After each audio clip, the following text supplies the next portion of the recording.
اگر میخوای امشب خدا رحمتون بکنه با دست پر بر بگردی و نشانه این که خدا تو رو رحم کرده دست بذار دست راست رو دلت. اگه دیدی دل آرومه، استقرار داره، اضطراب نداره، کینه ها تخلیه شده. علما میگن ایمانی از خدا به طلب که حلاوت و شیرینی اون ایمان تو دلت بچشی. بعضی انسان ها وقتی که با کل وجودشون ایمان میارن، حلاوت ایمان رو تو دلشون میچشن، حسش میکنن. الا به ذکر الله تطمئن القلوب. اول ذکر قلبه، عظمت و بزرگی الله در قلبه. تو همون آیه 34 و 35 سوره آل عمران دیگه ادامه ندادیم. والذین ینفقون فی السراء والضراء والکاظمین الغیظ والعافین عن الناس والله یحب المحسنین. اونهایی که انفاق میکنن در خوشی و ناخوشی، در فراخ دستی و تنگ دستی، و اونهایی که خشمشون و غضبشون رو فقط به خاطر خدا کنترل میکنن. یکی از مداخل هفتگانه شیطان به نفس انسان داره، یکیش غضبه، تو رو عصبانی میکنه، منفعل میکنه و وادارت میکنه که تو عصبانیت تصمیم بگیرید و بعد پشیمون میشی. یکیش عجله هست، یکیش کبره، یکیش حسادته، یکیش شهوته، یکیش بخله، یکیش سوء ظنه. اینا هم مداخل شیطان به نفس انسانه. این مدخل ها رو ببندیم محکم. اگر از کانال کبر نتونست واردت بشه، از کانال شهوت وارد میشه. اگه نتونست، از کانال حسادت وارد میشه. اگه نتونست، از کانال خشم و غضب وارد میشه. اونهایی که خشمشون رو عملی نمی کنن، کنترل میکنن. والکاظمین الغیظ. مشهور است که امام زین العابدین رحمت الله علیه یک کنیزی داشت. یه روز کاسه ظرفی پر از خورش آورد که سر سفره بذاره. دستش لرزید، اون ظرف خورشی افتاد تو دامن امام زین العابدین. اون کنیز فقیه بود، مفسر بود، عالم بود، آگاه به قرآن بود، درست کنیز بود. فکر کرد که امام زین العابدین داره عصبانی میشه، اینجا دیگه خشمش به اوج میرسه. بلافاصله این آیه رو خوند، والکاظمین الغیظ، تا گفت والکاظمین الغیظ آیه قرآن رو برای امام زین العابدین خوند. امام زین العابدین در مقابل کنیزش گفت لقد کظمت غیظی، بلافاصله من خشمم رو کنترل کردم، خوردم، کظمت، کنترلش کردم. این کنیزی دید که امام داره جواب میده، وقافه، ایستاد نزد کلام رب العالمین، تخطی نکرد.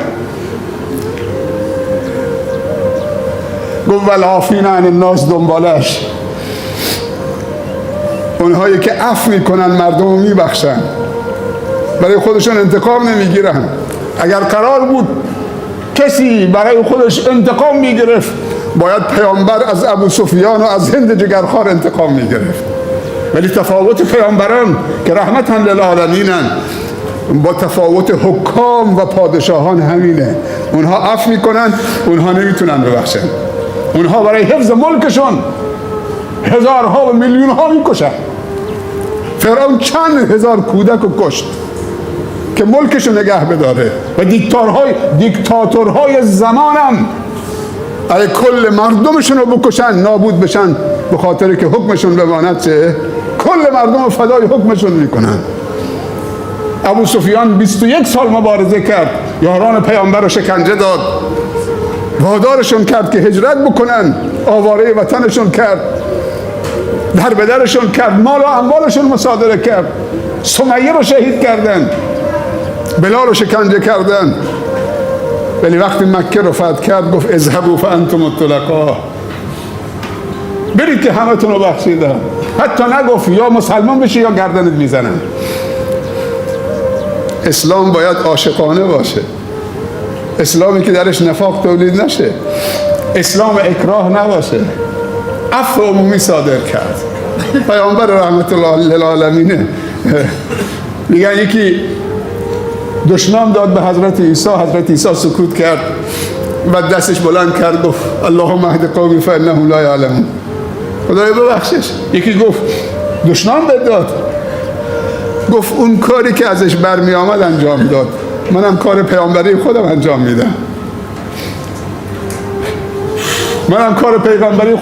میدم. علما میگن مفسرین که امیدوار کننده ترین آیه این آیه است. قل کل یعمل علی شاکلته.